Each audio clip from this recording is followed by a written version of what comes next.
Remember that first month you drove your Volkswagen? The turbo kicked in with power you could feel in your bones. The throttle response was instant. The engine was smooth, quiet, and refined. Everything felt confident. And now, it feels tired. The power you loved is gone, replaced by hesitation and vibrations. The turbo lag is there every time you hit the gas, and it's like the car has forgotten how to drive. Your mates say, it's normal. Volkswagens get like this after 100,000 kilometers. The dealer says engines wear out with age. And you start wondering if that's just how it's going to be. But here's what nobody's telling you. Your engine isn't worn out. It's struggling. Not from mechanical failure, but because of buildup, blockages, and neglected systems choking the performance you thought was gone. Today, I'm going to show you the exact 7-step process that will bring your Volkswagen back from sluggish to brand new. These aren't just paper fixes, these are actual solutions that work on TSI, TDI, and VR6 engines. Stick around and you'll know exactly what's wrong and how to fix it. It's time to give your engine the second chance it deserves. Step 1. The baseline reset. Here's the truth that nobody wants to hear, but everyone needs to accept. Most engines that feel tired aren't suffering from mechanical wear. They're suffering from neglected basics. And I'm not talking about catastrophic neglect. I'm talking about the small compromises that pile up over years of ownership until the engine you're driving bears almost no resemblance to the one you bought. So before we touch anything complex, before we start diagnosing boost leaks or carbon buildup, we need to establish a proper baseline. And that starts with 3 things that sound boring but are absolutely deadly when they're wrong. First, run an OBD scan, even if there's no check engine light. I know what you're thinking. If there's no light, there's no problem.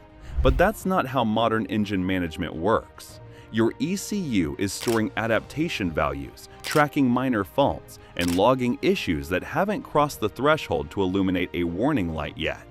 Those stored codes tell a story about how your engine has been running, what it's been compensating for, and where the real problems might be hiding. Clear any old, irrelevant adaptation values only when appropriate. Not every adaptation needs clearing. Some are there for good reason. But when you've got corrupted data from a previous sensor fault or a battery disconnect that threw everything off, clearing those adaptations and letting the ECU relearn from a clean state can transform how the engine behaves. Now comes the boring but deadly trio that most people skip because it seems too simple to matter. Fresh engine oil, correct specification, and not whatever was on sale. A proper oil filter, OEM or equivalent quality, not the cheapest option on the shelf. A clean air filter that actually flows air instead of the dust-caked rectangle that's been in there since 2019. And on diesels especially, a fresh fuel filter, because a clogged fuel filter on a TDI doesn't just hurt performance, it starves the high-pressure pump and can cause damage that costs thousands to repair. I've seen Volkswagens that felt completely gutless, rough idle, poor throttle response, hesitation under load, transform completely after nothing more than an oil change with the correct 504/507 spec oil, a quality filter, and a new air filter. No carbon cleaning, no injector service, just the basics done properly. This is step 1 because it's the foundation everything else builds on. If your oil is degraded, if your air filter is choking the engine, if your fuel filter is restricting flow, then nothing else we do later will deliver the full improvement it should. You cannot build performance on a foundation of neglect. And here's what I need you to understand. This isn't about judgment. Life gets busy. Service intervals get pushed back. You tell yourself you'll do it next month, and next month becomes 6 months. I get it. But the engine doesn't care about excuses. It only responds to what it's actually given. Fresh fluids, clean filters, and proper maintenance. Start here. Get this right. And then we can move forward to the fixes that actually feel dramatic. Step 2. Restore airflow. Your engine is an air pump. That's all it is at the most fundamental level. It pulls in air, mixes it with fuel, burns it, and pushes out exhaust. If the air coming in is restricted, If the pathways are clogged, or if there are leaks stealing volume before it reaches the cylinders, then nothing else matters. The engine simply cannot perform. And here's what happens over years of ownership that most people never see coming. Intake boots develop cracks. PCV hoses get brittle and split. Vacuum lines that were flexible when the car was new become hard, dry, and prone to breaking. The intake path that should be a smooth, unrestricted channel from the air filter to the throttle body becomes a maze of small leaks, rough surfaces, and buildup that chokes airflow without ever creating a dramatic failure you'd notice immediately. Start with a visual inspection. Pull the engine cover if your model has one. Look at every rubber boot in the intake system. The accordion-style boot between the air filter housing and the turbo inlet, the connection between the turbo outlet and the intercooler, every single vacuum line running to the intake manifold. You're looking for cracks, splits, disconnections, and any signs of age-related failure. Pay special attention to the PCV system. The positive crankcase ventilation system is supposed to route blow-by gases from the crankcase back into the intake to be burned. But when PCV hoses crack or the valve itself sticks, you get unmetered air entering the intake system. The MAF sensor reads one airflow value, but the actual air entering the cylinders is different. The ECU compensates with incorrect fuel delivery, and the result feels like an engine that's lost power and can't hold a steady idle. Now let's talk about the mass airflow sensor itself. This component sits in the intake path and measures exactly how much air is entering the engine. Over time, oil vapors from the PCV system, dust that makes it past the air filter, and general contamination coat the sensing element. When that happens, the MAF reads incorrectly. It might underreport airflow, causing the ECU to inject less fuel than the engine needs, leading to hesitation and poor throttle response. Or it might overreport, causing rich running, poor fuel economy, and rough idle. Cleaning a MAF is delicate work. You need MAF-specific cleaner, not brake cleaner or carb cleaner, both of which can damage the sensor.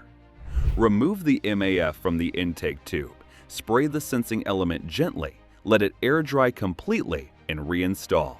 If you're not confident doing this, just verify the MAF readings with a scan tool. At idle, a healthy MAF on most VW engines should read between 2 and 4 grams per second. Under load, it should scale appropriately. If the readings look erratic or don't change smoothly with throttle input, replacement may be needed. For turbocharged engines, check the manifold absolute pressure sensor as well. It measures boost and vacuum, and if it's reading incorrectly, the engine will never build proper boost or will overboost in pull timing, both of which kill performance.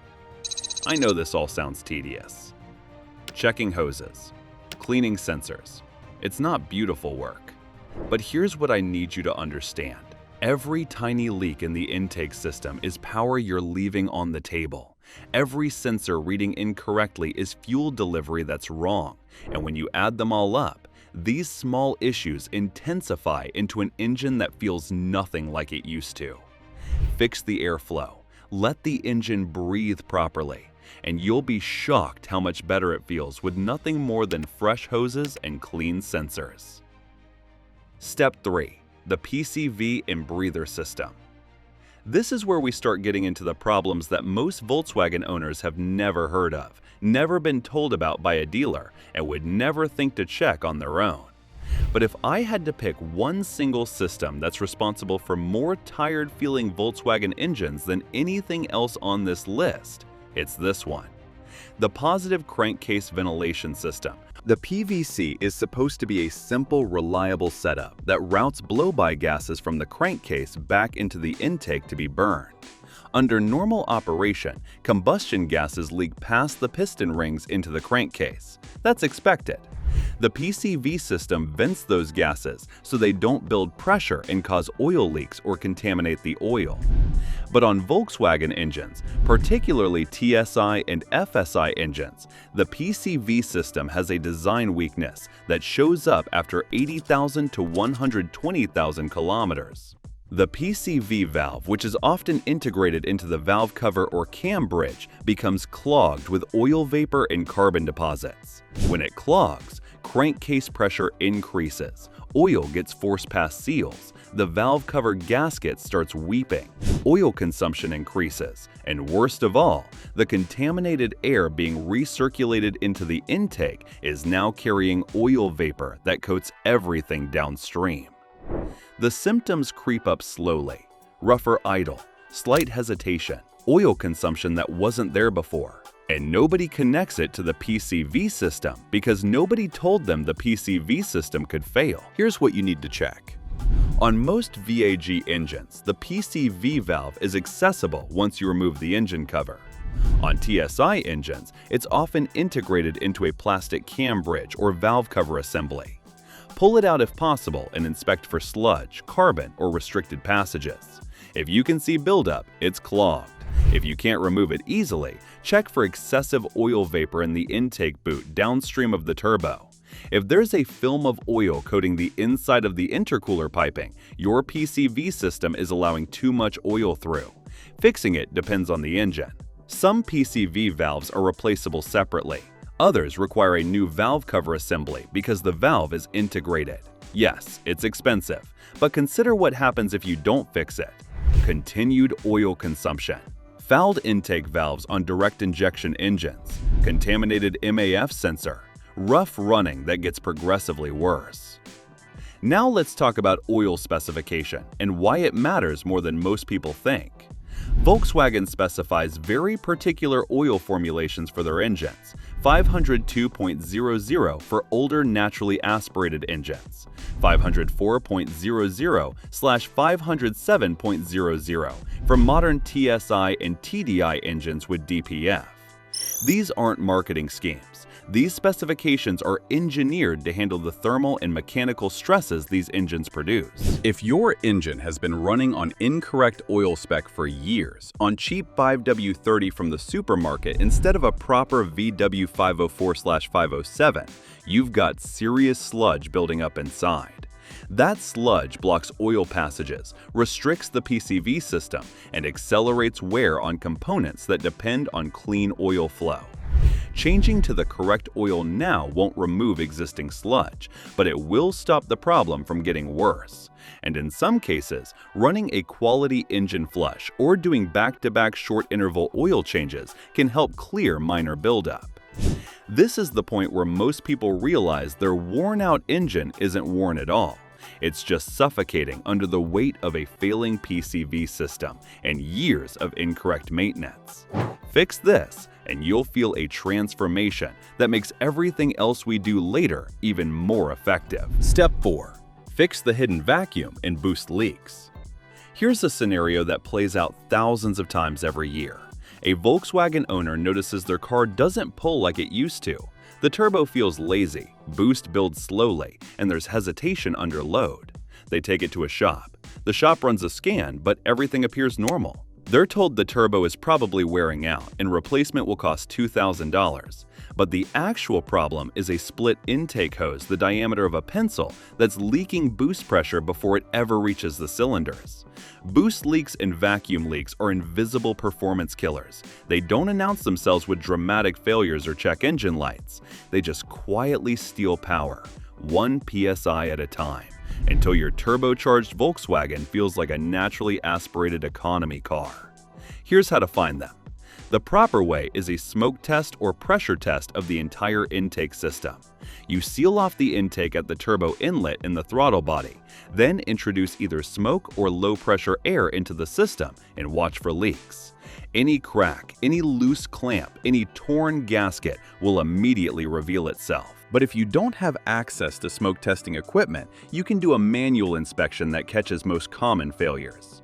Start at the turbo outlet and work forward.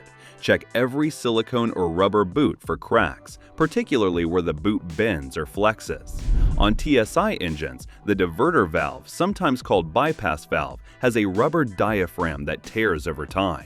When it tears, you lose boost pressure through the valve instead of routing it back to the turbo inlet. Replacement diverter valves cost $50 to $100 and take 15 minutes to install. Check every hose clamp in the intake system.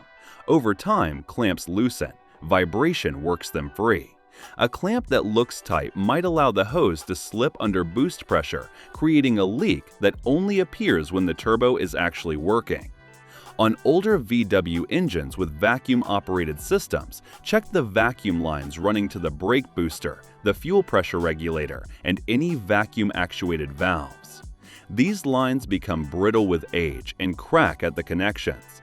A vacuum leak doesn't just affect idle quality, it also allows unmetered air into the engine, throwing off the fuel mixture and causing rough running. Here's what I need you to understand about why this matters so much. A boost leak of even 0.2 bar, roughly 3 psi, can feel like a loss of 20 to 30 horsepower on a turbocharged engine. It's not that the turbo isn't making boost, it's that the boost is escaping before it does any useful work. And because the leak only happens under load, you might never notice it during a static inspection or idle diagnosis. I've seen Golf GTIs that felt barely faster than the base model transform completely after replacing a torn diverter valve diaphragm and tightening 2 loose intake clamps. $50 in parts, 20 minutes of work, and suddenly, the car drove like it did when it was new. This step is where the hidden problems theme really hits home. These aren't failures you see, they're power thieves that operate in silence until someone who knows what to look for actually finds them. And once found, they're almost always cheap and easy to fix. Step 5. Carbon and deposits. Alright, we've covered the basics, we've fixed airflow, we've addressed PCV issues, we've sealed boost leaks, and if you've done everything so far, your Volkswagen should already feel noticeably better, smoother, more responsive, and stronger. But we're not done, because there's one problem affecting nearly every direct injection Volkswagen that's covered more than 60,000 kilometers, and it's the single biggest reason engines feel tired, sluggish, and nothing like they used to. And fixing this problem is where the transformation from better to brand new again actually happens. I'm talking about carbon buildup on the intake valves. Here's what happens on direct injection engines. Fuel is injected directly into the combustion chamber, not into the intake port like older port injection engines. That means the intake valves never get washed with fuel during normal operation, and without that fuel washing over them, carbon deposits from the PCV system, EGR gases, and oil vapor slowly accumulate on the back of each valve. This happens gradually, a thin film at first, then a layer, then a thick buildup that restricts airflow into the cylinders, and because it happens slowly, you don't notice. One day the car pulls hard. 5 years later, it doesn't. But the decline was so gradual that it feels normal, except it's not normal.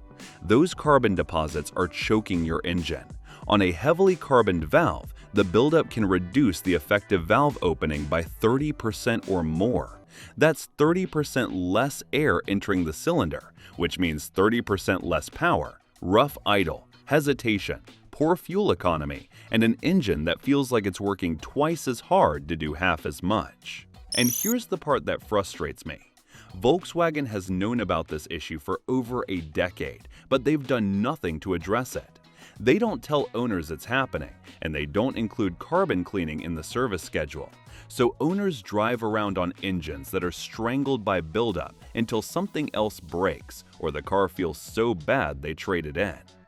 However, the fix is walnut blasting. It's a process where crushed walnut shells are blasted at high pressure directly onto the intake valves while the engine is running, or with the intake manifold removed, depending on the method. The walnut media is soft enough not to damage the valves, but hard enough to break apart the carbon deposits. The debris is vacuumed out, and what you're left with is valves that look factory new. Professional walnut blasting costs $600 to $1,200, depending on the shop and the engine configuration. It takes 2 to 4 hours, and the difference is massive. I'm talking about engines that go from feeling like tired 120,000-kilometer motors to pulling like they did at 20,000 kilometers. Throttle response sharpens, power delivery smooths out, fuel economy improves, and idle quality becomes glass smooth. For TDI owners, the equivalent issue is EGR, an intake manifold soot buildup. The exhaust gas recirculation system routes exhaust back into the intake to reduce NOx emissions, but that exhaust carries soot, and over time, the intake manifold, EGR valve, and EGR cooler become clogged with carbon deposits. The fix is similar: remove, clean, and reinstall, or in severe cases, replace the affected components. Step 5 is the climax of the restoration process. Everything before this was important, but this is where you actually feel the engine come back to life. This is the moment where better becomes brand new. And if you've been driving your Volkswagen for years wondering why it doesn't feel like it used to, this is probably why. Not wear, not age, just carbon deposits that nobody told you were there. Step 6. Ignition or injection tune-up. We're almost there. After these past steps, your Volkswagen should feel genuinely transformed by this point. But there's one more step that takes it from great to perfect, and that's ensuring the combustion process itself is happening cleanly, efficiently, and exactly as it's supposed to. For petrol engines, that means the ignition system, spark plug, coil packs, and making sure both are up to the job. Volkswagen specifies very particular spark plugs for each engine. Specific heat range, specific gap, specific design, and those specifications exist for a reason. The wrong plug, even if it physically fits, can cause misfires, fouled tips, or pre-ignition that damages the engine over time.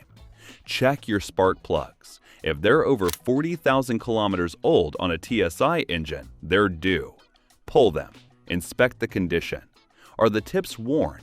Is there carbon buildup? Are the gaps wider than specification? Fresh plugs cost $40 to $80 for a set of 4, and the difference in throttle response and smoothness is immediate. Coil packs fail over time, particularly on TSI engines where they run hot and work hard.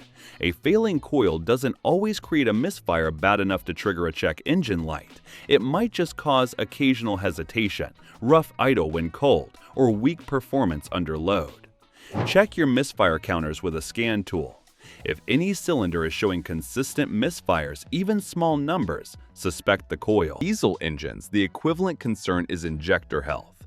TDI injectors work under extreme pressure and tight tolerances. Over time, they develop spray pattern issues, carbon buildup on the nozzles, or internal wear that affects fuel delivery. The symptoms show up as rough idle, excessive smoke, poor cold starting, or uneven running. Some scan tools can display injector balance values, showing how much each injector is contributing to combustion. If one injector is significantly out of range compared to the others, it's a candidate for cleaning or replacement. Professional injector cleaning costs $140 to $400 for a full set and can restore performance on injectors that aren't mechanically failed but have lost efficiency. And let's talk about fuel quality, because it matters more than most people think. Running cheap fuel might save you a few euros per tank, but it costs you in carbon buildup, injector fouling, and long-term engine health. Use quality fuel from reputable stations. Add injector cleaner periodically if you're running a TSI engine. Treat the fuel system with the respect it deserves, and it will reward you with smooth, reliable combustion. Step 6 is the finishing touch. Everything else we've done has restored airflow, eliminated leaks, and cleared deposits. Now, we're ensuring that the spark or injection event that actually creates power is happening cleanly and efficiently. And when combustion is perfect, the engine doesn't just run well, it runs beautifully. Step 7. Make it stay new. The maintenance that locks it in. You've done the work, and now your Volkswagen engine is running like it hasn't run in years. Maybe like it hasn't run since it was new. And here's the question nobody asks until it's too late. How do you keep it this way? Because here's the reality. Everything we just fixed will happen again if you don't change the habits and maintenance patterns that allowed it to develop in the first place. Carbon will build back up. PCV systems will clog again. Boost leaks will reappear, and in 5 years, you'll be right back where you started, wondering why the engine feels tired again. So let's talk about the maintenance that locks in everything we've just done. First, cooling system health. Your engine's ability to manage heat directly affects how long it lasts and how well it performs. Check your coolant. Is it the correct VWG12 or G13 specification? Is it still pink or purple, or has it turned brown and degraded? Coolant breaks down over time, loses its ability to transfer heat efficiently, and becomes acidic, which corrodes internal passages. Check your thermostat. A stuck-open thermostat causes the engine to run too cold, which increases fuel consumption, causes excessive wear during warm-up, and prevents the engine from reaching proper operating temperature where efficiency peaks. A stuck-closed thermostat causes overheating, which is catastrophic. Replace the thermostat and coolant together at the specified service interval, and you'll never have to worry about either. Second, timing system maintenance. If your engine has a timing belt, it has a replacement interval of 80,000 to 120,000 kilometers depending on model and year. That interval is not a suggestion, it's a deadline. A broken timing belt on an interference engine, which most VW engines are, means catastrophic valve, piston damage, and thousands in repairs. All preventable with a $600 timing belt service performed on schedule. If your engine has a timing chain, it's not maintenance-free. Chains stretch over time, particularly when oil changes are skipped or low-quality oil is used. A stretched chain causes timing drift, rough running, poor performance, and eventually chain failure. Listen for chain rattle on cold starts. If you hear it, don't ignore. Address it before the chain jumps or breaks. Third, driving habits, particularly for turbocharged engines. If you've been driving hard, motorway speed, spirited acceleration, boost under load, don't shut the engine off immediately when you park. Let it idle for 30 to 60 seconds. That idle time allows the turbo to cool down while oil is still circulating, preventing oil coking in the turbo bearings and extending turbo lifespan. Similarly, don't rev the engine hard when it's cold. Let it warm up properly. Drive gently for the first 5 kilometers until the oil temperature, not just coolant temperature, reaches operating range. Cold oil doesn't flow properly, and cold engines have tighter tolerances. So hard acceleration on a cold engine accelerates wear. And finally, stick to proper service intervals, not long life intervals that stretch to 30,000 kilometers. Real-world intervals are 10,000 to 15,000 kilometers for oil changes, air filter every 20,000 to 30,000, fuel filter on schedule, DSG service every 60,000 if you have a DSG. These aren't optional. They're the cost of ownership for an engine that runs like new, instead of one that's slowly dying from neglect. This is the final step, because it's the wisdom that most people never get.